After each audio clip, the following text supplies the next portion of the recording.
Hello friends, कैसे हैं आप सब। ये सेट नंबर 5 है बिहार करंट अफेयर्स का। तो इसके पहले 4 सेट हमने अपलोड कर दिए हैं बिहार स्पेशल। आपको देखना है बिहार स्पेशल करंट अफेयर्स, और डिस्क्रिप्शन में हम आपको लिंक भी दे देंगे उस प्लेलिस्ट का। ठीक है, लिंक नीचे डाल दिया जा रहा है, आप देख लीजिएगा। बिहार स्पेशल जितने भी वीडियोज हैं सब में लिंक हम लोग डाल दे रहे हैं। तो कि ये काफ़ी इंपॉर्टेंट क्वेश्चन है, इसलिए बहुत ज़्यादा कम समय है और जितना ज़्यादा रिवाइज हो सकता है आप कर लो। बिहार में छठा धम्म सम्मेलन ये कहाँ आयोजित किया गया, किस विद्यालय के परिसर में। तो जाहिर सी बात है, नालंदा विश्वविद्यालय के परिसर में, नालंदा यूनिवर्सिटी में ये किया गया। 2020 के लिए बिहार के कितने व्यक्तियों को पद्म पुरस्कार दिया गया। 2020 में बिहार के 7 व्यक्तियों को पद्म पुरस्कार दिया गया था। 2020 में 7, ऐसे आपको याद रखना है। कितना? 2020 में 7 व्यक्तियों को। तीसरा क्वेश्चन क्या है आपके पास? तीसरा है, निम्नलिखित में से किस व्यक्ति को वर्ष 2020 के लिए पद्म विभूषण सम्मान से सम्मानित किया गया था। पद्म विभूषण का लिस्ट दिया हुआ है और आपको बताना है कि इनमें से किसको दिया गया था। ठीक है, देख लीजिए। वरिष्ठ नारायण सिंह, वशिष्ठ नारायण, श्याम सुंदर शर्मा, रामजी सिंह, सामाजिक कार्य, जॉर्ज फर्नांडिस। तो इसमें से राइट आंसर हमारे हिसाब से कौन सा है? 2020 के लिए पद्म विभूषण जॉर्ज फर्नांडिस, बिहार से संबंधित है, इसलिए आपको ये याद रखना है। क्या नाम है इनका? जॉर्ज फर्नांडिस, 2020। अगला है, बिहार में कौन सा एयरपोर्ट पैसेंजर ग्रोथ के मामले में देश का सबसे तेजी से बढ़ने वाला एयरपोर्ट बन गया है। तो बिहार का सबसे जो एक तरीके की बात करें, सबसे फेमस और न्यूज़ में जो रहने लगा है वो दरभंगा एयरपोर्ट रहने लगा है, और यही हुआ है। देश का सबसे तेजी से ग्रोथ होने वाला ये एयरपोर्ट बन गया है। तो इसमें आप कंफ्यूज हो जाओगे और पटना जयप्रकाश नारायण से कंफ्यूजन हो जाएगी। तो याद रखना है आपको। 14 से 27 नवंबर तक 40वें भारतीय अंतर्राष्ट्रीय व्यापार मेले में पार्टनर स्टेट के रूप में कौन था। तो ये देखिए, पार्टनर स्टेट के रूप में अपना बिहार था। याद रखिएगा, ट्रेड फेयर होता है कहाँ पे? प्रगति मैदान में, दिल्ली में। और ये भारतीय अंतर्राष्ट्रीय, इसको कहते हैं इंडिया इंटरनेशनल ट्रेड फेयर। इसमें बिहार जो है पार्टनर स्टेट था। अगला है 6 नंबर, 75वें स्कोच समिट ई गवर्नेंस को बढ़ावा देने के लिए किस राज्य के प्रशासनिक सुधार मिशन को स्कोच अवार्ड दिया गया है। तो ये दिया गया है छठा का। कौन सा राइट आंसर होगा? सी। निम्नलिखित में से कौन सा कथन सत्य है? राइट आंसर आपको चूज करना है। वैशाली में रहने वाले प्रमोद भगत पैरा बैडमिंटन को मेजर ध्यानचंद खेल रत्न पुरस्कार दिया गया है। मुजफ्फरपुर के रहने वाले शरद कुमार को पैरा हाई जंप को अर्जुन पुरस्कार से सम्मानित किया गया है। 7 का राइट आंसर क्या है? दोनों कथन सही है, ये दोनों सही है। Pramod Bhagat para badminton major ध्यान रत्न खेल पुरस्कार। बिहार में किस जिले को बाल फिल्म महोत्सव 2021 का आयोजन किया गया? बाल फिल्म महोत्सव ये पटना जिले में ऑर्गेनाइज किया गया है। कौन से जिले में? पटना जिले में। और प्यारे दोस्तों, लाइक भी कर दीजिए और शेयर भी कर दीजिए, क्योंकि बहुत ही बेस्ट आपका रिवीजन हो रहा है ना। अगला क्वेश्चन, हाल ही में बिहार के मिथिला क्षेत्र की कृषि उत्पाद को जीआई टैग मिला है। तो सिंपल सी बात है, मिथिला क्षेत्र का मखाना अभी बहुत न्यूज में है और जीआई टैग भी इसे मिल चुका है। निम्नलिखित में से किसे लोक मामले के लिए 2021 के लिए पद्म पुरस्कार दिया गया है? लोक मामले की बात हो रही है, और पद्म पुरस्कार ये आप आंसर जानते भी होंगे, रामविलास पासवान को दिया गया है। हाजीपुर कंस्टिट्यूंसी से ये जीतते थे। वर्ष 2021 के लिए बिहार के कितने व्यक्तियों को पद्म एवं पद्मश्री दिया गया है? पद्म भूषण की अगर बात करें तो ये कितने व्यक्तियों को दिया गया है? ये एक व्यक्ति को दिया। पद्मश्री 4 व्यक्ति को 2021 के लिए हमने देखा था।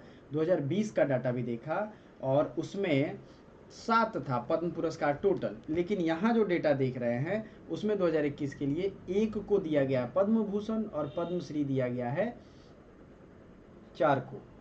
वर्ष 2021 के लिए पद्मश्री से सम्मानित निम्नलिखित व्यक्तियों के संबंध में कौन सुमेलित नहीं है? मृदुला सिन्हा साहित्य एवं शिक्षा, दुलारी देवी कला, दिलीप कुमार सिंह, रामचंद्र माझी। पूछ रहा है कौन सा सुमेलित नहीं है। तो 12 का राइट आंसर कौन हो जाएगा? दिलीप कुमार सिंह कला, ये नहीं है।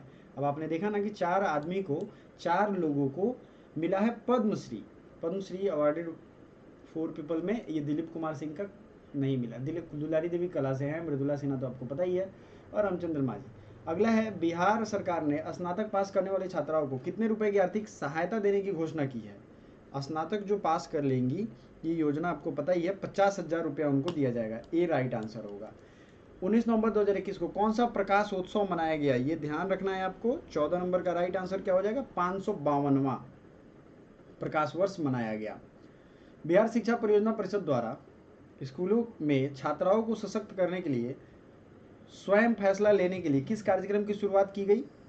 तो ये कार्यक्रम की शुरुआत की गई है, स्वयं फैसला लेना है, उन्हें खुद डिसीजन लेना है। और ये किशोरी मंच कार्यक्रम एनसीसी उड़ान की ओर से स्वच्छता, पर्यावरण सुरक्षा, महिला सुरक्षा, सामाजिक एकता, दहेज बंदी, शराबबंदी का संदेश लेने के लिए, सैनिकों की वीर गाथा जन जन तक पहुंचाने के लिए साइक्लोथॉन की शुरुआत कहाँ से की गई? ठीक है, साइक्लोथॉन की शुरुआत कहाँ से की गई? जितनी भी सामाजिक ये कुरीतियाँ थी, इसमें बहुत सारे मुद्दों को और सामाजिक कुरीतियों के साथ साथ एक ही प्रोग्राम लॉन्च किया गया था। और ये कहाँ से शुरू हुआ है? गांधी मैदान पटना से, ये याद रखिएगा। समाज सुधार अभियान मोतिहारी से शुरू हुआ था, लेकिन ये गांधी मैदान से शुरू हुआ था। इसमें पर्यावरण सुरक्षा, महिला सुरक्षा, सामाजिक एकता, दहेजबंदी, ये सब चीज़ें पे बात करके प्रोग्राम चालू की गई थी। महिलाओं की शिकायतों को सुनने और उन्हें कानूनी सहायता प्रदान करने के लिए राज्य के कितने पुलिस स्टेशन में महिला डेस्क की स्थापना की जाएगी? महिला डेस्क कितने में बन रहा है? ये बन रहा है 500 में। ठीक है, महिला डेस्क 500 में स्थापना की जाएगी। बिहार विधानसभा के अध्यक्ष विजय कुमार सिन्हा का कार्यकाल 1 साल पूरा होने के अवसर पर उन्हें बिहार के किस जिले से अपने सामाजिक संकल्प अभियान युक्त मुक्त सम्मान की शुरुआत की? तो पहला चीज, विधानसभा अध्यक्ष कौन है? विजय कुमार सिन्हा। युक्त मुक्त सम्मान उन्होंने किस जिले से शुरू की? तो ये उन्होंने शुरू किया है सीवान से। ठीक है, सीवान से युक्त मुक्त सम्मान अभियान शुरू किया था विधानसभा अध्यक्ष जो है। नवंबर 2021 में बेगूसराय के शहीद सीआरपीएफ इंस्पेक्टर पिंटू सिंह को राष्ट्रपति द्वारा किस सम्मान से सम्मानित किया गया? तो ये जो है इसको कीर्ति चक्र दिया गया। पिंटू सिंह जो सीआरपीएफ के थे, शहीद हो गए थे, उनको कीर्ति चक्र दिया गया। 9 से 12वीं छात्राओं को माहवारी की जानकारी, स्वच्छता और सफाई के लिए जागरूकता के लिए किशोरावस्था पर आधारित किस फिल्म को राज्य के स्कूलों के स्मार्ट क्लास में दिखाया जाएगा? ये है 20 का सी, पहेली की सहेली। ये स्कूल में दिखाया जाएगा मेंस्ट्रुअल साइकिल के बारे में अवेयरनेस बताने के लिए। किस विधानसभा क्षेत्र के विधायक मुसाफिर पासवान का नवंबर 2021 में निधन हो गया? तो ये निधन हुआ है 21 के डी, ये बोचहा के विधायक थे मुसाफिर पासवान, इनका देहांत हो गया। अगला है, नवंबर 2021 में बरौनी में 250 मेगावाट की 2 परियोजनाओं का लोकार्पण किया गया। ठीक है, बरौनी में 250 मेगावाट की 2 परियोजनाओं का लोकार्पण किया गया। 250 मेगावाट और बरौनी, ये दोनों याद रखिएगा। पहला कथन, नवंबर 2021 में मुख्यमंत्री नीतीश कुमार द्वारा बाढ़ पटना में 660 मेगावाट की पहली बिजली इकाई का लोकार्पण किया गया। अब ये दोनों में से कौन सही है? आपने पढ़ लिया होगा और ये दोनों कथन सही है। तो पहला याद रखना है, बरौनी 250, बाढ़ 660, याद रहेगा। बाढ़ कहाँ है? पटना के पास ही है बाढ़ मुकामा, और बरौनी तो आपको पता ही है। बिहार सरकार ने किस मंत्रालय द्वारा बिहान ऐप को लॉन्च किया है? बिहान ऐप किस मंत्रालय का है? 23 का सी, ये कृषि मंत्रालय का है। बिहान ऐप किस मंत्रालय का है? कृषि मंत्रालय। बिहान ऐप, निम्नलिखित में से कौन सा कथन सही है? बिहार के पहले एक्सप्रेसवे का निर्माण पटना से कोलकाता के बीच किया जाएगा। और दूसरा है, बिहार के दूसरे एक्सप्रेसवे का रक्सौल से हल्दिया के बीच किया जाएगा। पहला पटना से कोलकाता। अब देखते हैं दोनों सही है या दोनों गलत है। दोनों सही है, याद ही कर लीजिए। पटना से कोलकाता पहला एक्सप्रेसवे, दूसरा है रक्सौल से हल्दिया दूसरा एक्सप्रेसवे। अब एक्सप्रेसवे बहुत चौड़ी सड़क होती है, उस पर एक बार में 8-8 गाड़ियां एक साथ आ जा सकती है। ठीक है, लेन होता है सबका। तो ये कहां से बन रहा है? पटना से कोलकाता, और दूसरा रक्सौल से हल्दिया। नेक्स्ट देख लेते, किस बटालियन के कमांडिंग कर्नल भीमकुल्ला संतोष बाबू के मरणोपरांत राष्ट्रपति द्वारा महावीर चक्र प्रदान किया गया? तो ये 36वीं बिहार बटालियन के थे। 36वीं बिहार बटालियन, संतोष बाबू इसके थे। केंद्रीय आवास एवं शहरी मामले मंत्रालय द्वारा जारी स्वच्छ सर्वेक्षण 2022 के संबंध में कौन सा कथन सही है? सर्वश्रेष्ठ गंगा शहर की श्रृंखला में मुंगेर को दूसरा स्थान एवं पटना को तीसरा स्थान मिला। 10 लाख से ज़्यादा आबादी वाले शहरों की सूची में पटना को 44वां। स्टेट रैंकिंग में 100 से अधिक नगर निकाय वाले राज्यों में बिहार 13वें पायदान पे है। तो कौन सा हो जाएगा जी? कौन सा हो जाना है? 26 का राइट आंसर ए, सर्वश्रेष्ठ गंगा शहर में 26 वाला यही सिर्फ सही है। ठीक है, ये ध्यान रखना है।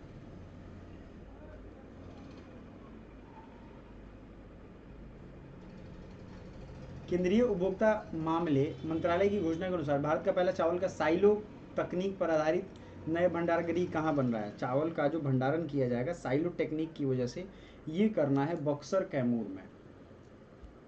जल शक्ति मंत्रालय द्वारा नदी शहर गठबंधन की शुरुआत की गई, जिसमें देश के 30 शहरों ने नदी शहर गठबंधन के मसौदे पर हस्ताक्षर किए। अब देश के 30 शहरों ने नदी गठबंधन मसौदे पर हस्ताक्षर किए। इसमें 28 का राइट आंसर क्या होगा? मुंगेर, भागलपुर, पटना, बेगूसराय। ठीक है, मुंगेर, भागलपुर, पटना और बेगूसराय। नेक्स्ट है, पटना हाईकोर्ट मुख्य न्यायाधीश संजय करोल ने किस जिले में G+5 बिल्डिंग कोड का उद्घाटन किया? G+5 बिल्डिंग, G+5 बिल्डिंग का उद्घाटन कहाँ किया इन्होंने? गोपालगंज में किया, और न्यायाधीश हैं अभी संजय करोल। ठीक है, और कुल जो अगर हम बात करें तो अभी जब मैं ये वीडियो रिकॉर्ड कर रहा हूँ अभी 34 जज हो गए हैं, लेकिन इसके पहले 27 जज थे। ठीक है, और 7 अभी बढ़े हैं। ठीक है, तो ये भी आपको ध्यान रखना है। नवंबर 2021 में नीति आयोग द्वारा बहुआयामी गरीबी सूचकांक में सर्वाधिक बहुआयामी रूप से गरीब राज्य कौन है? जहाँ की 51.91% जनसंख्या गरीब है। तो ये अपना बिहार ही है, याद रखिएगा। स्वच्छ सर्वेक्षण 2021 में ईस्ट जोन में best city in citizen feedback, east zone में माने पूर्वी जोन में की कैटेगरी में बिहार का सबसे स्वच्छ सिटी अवार्ड किसे दिया गया है? ये दिया गया है सुपौल को। ईस्ट जोन में सुपौल को सिटीजन फीडबैक में सबसे टॉप अवार्ड मिला है। बिहार ही नहीं बल्कि देश के पहले ट्रांसजेंडर कांस्टेबल की मृत्यु रेल दुर्घटना से हो गई। इनका नाम आप जानते भी होंगे, ये क्या है? रचित राज। हाल ही में बिहार राज्य वन एवं पर्यावरण मंत्रालय द्वारा बिहार के किस जिले में पर्यटन को बढ़ावा देने के लिए मंकी पार्क, बंदर बगीचा कहाँ बन रहा है? बंदर बगीचा अररिया में बन रहा है। अररिया बंदर बगीचा, याद रखना है। भारत का पहला राज्य कौन है जहाँ पे सभी जिलों में चाइल्ड फ्रेंडली कोर्ट बन गया है? सभी जिलों में चाइल्ड फ्रेंडली कोर्ट बन गया है अपने बिहार में। गंगा जल उद्धव योजना के अंतर्गत बिहार के किन शहरों को शुद्ध पेयजल उपलब्ध कराया जाएगा? नवादा, राजगीर, गया और बोध गया। अब देखो, एक तरीके से ये चारों जिला को देखोगे तो बहुत धार्मिक प्लेस है। बोध गया महात्मा बुद्ध, राजगीर महात्मा बुद्ध और जैन दोनों से रिलेटेड है। नवादा की अगर हम बात करें, ये भी कम धार्मिक नहीं है, यहाँ भी कई तरीके की धार्मिक प्रयोजन होते रहते हैं। तो नवादा, राजगीर, बोध गया, इन जिलों में शुद्ध पेयजल गंगा जल उद्धव योजना के तहत आएगा। बिहार सरकार के किस मंत्रालय द्वारा ई संबंधन पोर्टल शुरू किया गया? तो ई संबंधन पोर्टल शिक्षा मंत्रालय, ई संबंधन पोर्टल शिक्षा मंत्रालय। अक्टूबर 2021 में बिहार कैबिनेट द्वारा कोरोना से होने वाली मृत्यु की अनुदान राशि को कितना देने का निर्णय लिया है? देखिए, ये अनुदान राशि 4.5 लाख अब कर दिया गया है। 20 से 22 अक्टूबर के बीच इंडिया स्किल्स क्षेत्रीय प्रतियोगिता का आयोजन कहाँ किया जाएगा? पटना में। इंडिया स्किल्स क्षेत्रीय प्रतियोगिता का आयोजन पटना में किया जाएगा। बाघों के संरक्षण के विषय में जागरूकता फैलाने के लिए राज्य वन विभाग द्वारा वाल्मीकि नगर टाइगर रिजर्व से किस टाइगर रिजर्व के लिए रैली ऑन व्हील्स को हरी झंडी दिखाई गई? मतलब ये वाल्मीकि नगर टाइगर रिजर्व से चलेगी और कहाँ तक जाएगी? तो ये पलामू टाइगर रिजर्व झारखंड तक जाना है इसको, ये रैली को। पलामू कहाँ है? झारखंड में। बिहार से झारखंड साइकिल से। अक्टूबर 2021 में बिहार के किस जिले में प्लास्टिक कचरे से पेट्रोल व डीजल बनाने की फैक्ट्री का उद्घाटन किया गया? प्लास्टिक कचरे से मुजफ्फरपुर में प्लास्टिक कचरे से डीजल व पेट्रोल बनेगा। ये एक बहुत क्रांतिकारी न्यूज़ भी था और आपको पता भी होना चाहिए, मुजफ्फरपुर में ये बन रहा है। बिहार के किस जिले के कालू घाट पर सबसे बड़ा मॉडर्न कार्गो टर्मिनल का निर्माण किया जाएगा? कालू घाट सारण जो है, छपरा सारण, इसमें सबसे बड़ा मॉडर्न कार्गो टर्मिनल बनाया जाएगा। मॉडर्न कार्गो टर्मिनल सामान को उतारने और रखने के लिए इस्तेमाल होता है। कालू घाट सारण। सड़क दुर्घटना में घायल लोगों का ससमय अस्पताल पहुंचाने वाले गुड सैनिटरियन को बिहार सरकार द्वारा कितने रुपए की पुरस्कार दी जाएगी? बहुत बढ़िया। देखिए, ये बहुत अच्छा है। अगर सड़क दुर्घटना में कोई गिर जाता है और उसे कोई ले जाता है तो उसे 5,000 का इनाम अब दिया जाएगा। उसके गुड समारिटन कहते हैं। सुप्रीम कोर्ट ने भी इस पर डिसीजन दिया था। मुख्यमंत्री नीतीश कुमार द्वारा बिहार के किस जिले में मंदार में 20 एकड़ में फैले जैव विविधता पार्क का उद्घाटन किया गया? मंदार इसका राइट आंसर क्या है? बांका। मंदार से आपको याद रखना है बांका। बिहार के किस जिले में बिहार की पहली किसान उत्पादक चाय कंपनी को कॉरपोरेट मामलों के मंत्रालय से प्रमाण दिया गया है? चाय जहां उपजेगा वहीं पे ये होगा। और चाय कहाँ उपजता है? किशनगंज में बिहार के। तो यहीं दिया जाएगा किशनगंज में। कॉरपोरेट मिनिस्ट्री ने इसको लाइसेंस भी दे दिया। बिहार के किस जिले में चौथे मधुबनी लिटरेचर फेस्टिवल का आयोजन किया गया? तो ये चौथे मधुबनी लिटरेचर फेस्टिवल का आयोजन दरभंगा में किया गया। हाल ही में बिहार कृषि विश्वविद्यालय द्वारा बिहार के किस जिले में पराली प्रबंधन मॉडल को पूरे राज्य में लागू किया जाएगा? पराली जो फसल कटने के बाद बच जाता था उसको जला देते थे। तो ये 46 का राइट आंसर है रोहतास। रोहतास ने जो कर दिखाया है वो मॉडल पूरे बिहार में इस्तेमाल होगा पराली जलाने का। ठीक है, और बिहार कृषि विश्वविद्यालय ये निर्णय लिया है। सर्वाइकल कैंसर में सुरक्षा प्रदान करने के लिए पटना के ज्ञान भवन में किशोरी और महिला स्वास्थ्य के क्षेत्र में किस परियोजना की शुरुआत की गई? बहुत बढ़िया क्वेश्चन है ये। 47 का सी, नव्या। सर्वाइकल कैंसर को सुरक्षा देने के लिए, ज्ञान बढ़ाने के लिए। वनावरण के क्षेत्रफल की दृष्टि से बिहार के निम्नलिखित जिलों का सही अवरोही क्रम। आरोही बढ़ते क्रम होता है, अवरोही घटते क्रम। तो सबसे ज़्यादा कहाँ है वन? तो ये हो जाएगा पश्चिमी कैमूर तो है, कैमूर सब जगह आएगा, फिर पश्चिमी चंपारण, फिर आएगा रोहतास, और फिर आएगा जमुई। याद रखिएगा, कैमूर और रोहतास के बीच में इसमें पश्चिमी चंपारण घुसा हुआ है। बिहार में ग्रामीण सड़कों की कुल लंबाई कितनी है? ऐसे ये पूछना तो नहीं चाहिए, बट आपको एक बार याद रखना है 102 306 किलोमीटर। ग्रामीण सड़कों की लंबाई 102 306। बिहार के किस जिले में सबसे अधिक दलहन का उत्पादन होता है? तो दाल का उत्पादन जो है आई थिंक पटना में होता है सबसे ज़्यादा। दाल और आलू का उत्पादन पटना में होता है। तो अभी के लिए इतना ही। अगला जो हमारा टेस्ट सीरीज आएगा प्रैक्टिस सेट, ये सब आप देखते रहिए। Bihar special practice set, Bihar special playlist visit करिए। पॉलिटी, हिस्ट्री, ज्योग्राफी सबकी प्लेलिस्ट आप विजिट कर सकते हो। साथ ही साथ हमारे व्हाट्सएप पे आप जुड़ भी सकते हो। व्हाट्सएप पे हमने एक ग्रुप बनाया है, वहाँ आप डिस्कशन कर सकते हो। So thank you so much, bye for now.